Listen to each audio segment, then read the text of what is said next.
पण अभिव्यक्तीचं स्वातंत्र्य हे जर स्वैराचाराकडे जात असेल तर मात्र ते काही मान्य होऊ शकणार नाही। जनतेनेच हे ठरवून दिलं कोण खुद्दार आहे आणि कोण गद्दार आहे। महाराष्ट्राच्या जनतेने हे दाखवून दिलं की हिंदू हृदय सम्राट शिवसेना प्रमुख बाळासाहेब ठाकरे यांचा विचारांचा वारसा कोणाकडे आहे आणि तो वारसा एकनाथराव शिंदेजी यांच्या नेतृत्वात शिवसेनेला त्यांनी दिला।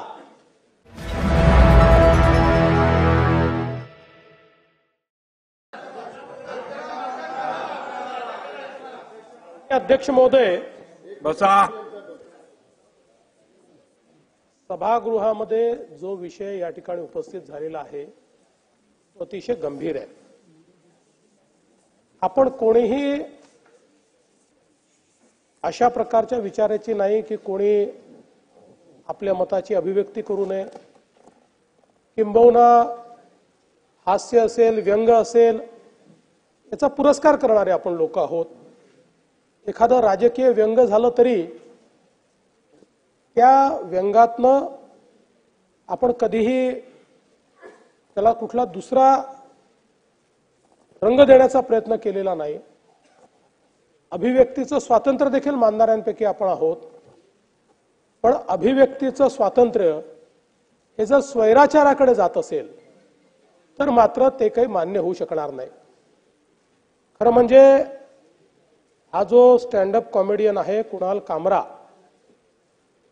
याचा जर आपण पूर्व इतिहास बघितला तर देशातल्या उच्च पदस्थ लोकांच्या संदर्भात मग ते प्रधानमंत्री असो की मुख्य न्यायाधीश असो किंवा वेगवेगळे न्यायाधीश असो किंवा न्याय व्यवस्था असो, यांच्या संदर्भात अत्यंत खालच्या दर्जाचं बोलणं, न्याय व्यवस्थेवर विश्वास राहणार नाही अशा प्रकारचं बोलणं याची कार्यपद्धती आहे।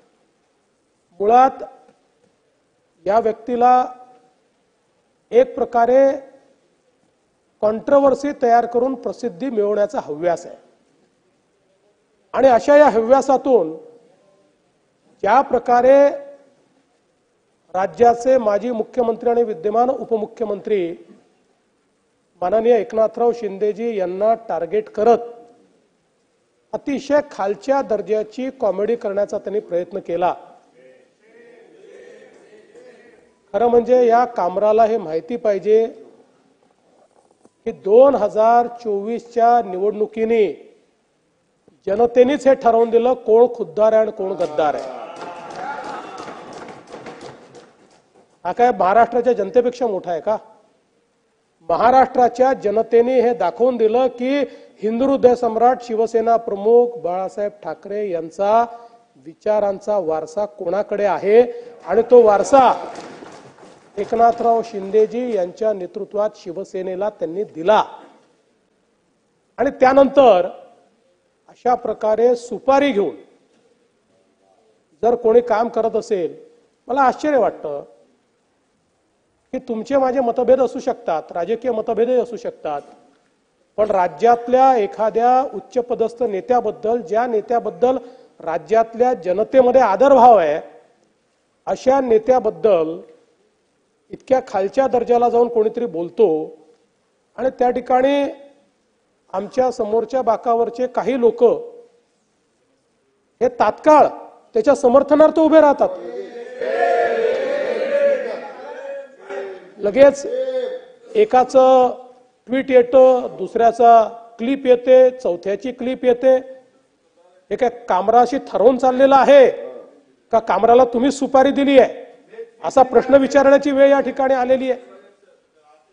आणि अशा प्रकारे मला तर आश्चर्य वाटतं की हा कामरा ते राहुल गांधी छोटं एक लाल संविधान घेऊन फिरतात, त्या संविधानासहित त्यांनी स्वतःचा फोटो ट्विट केलाय।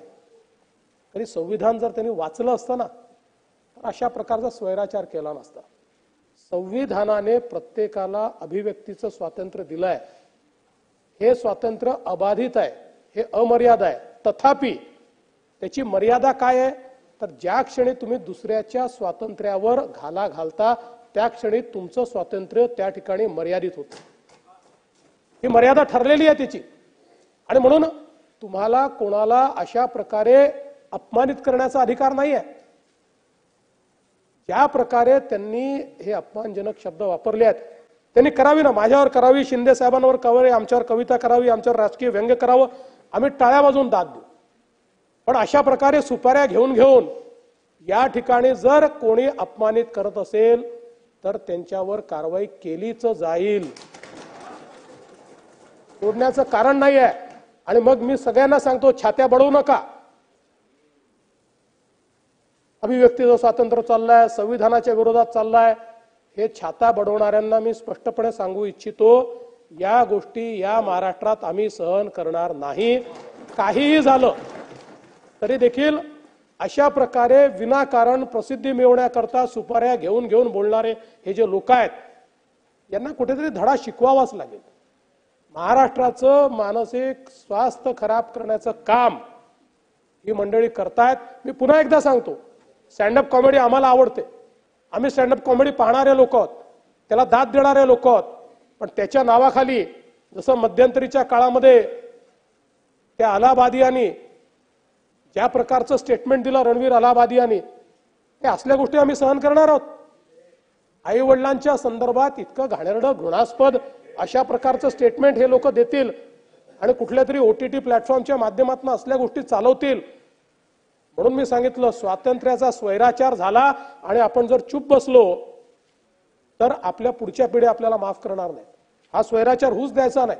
आणि म्हणून या संदर्भात निश्चितपणे जी काही कायदेशीर कारवाई, कडक कायदेशीर कारवाई करता येईल ती कारवाई केलीच जाईल.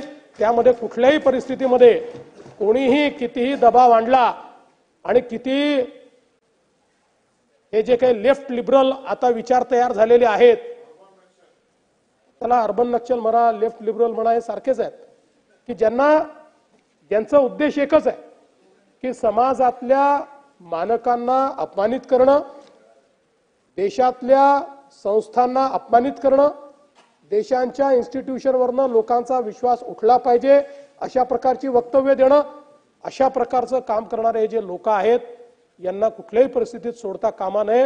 आणि म्हणून या संदर्भात मी सभागृहाला आश्वस्त करतो, कठोरात कठोर कारवाई ही निश्चितपणे केली जाईल.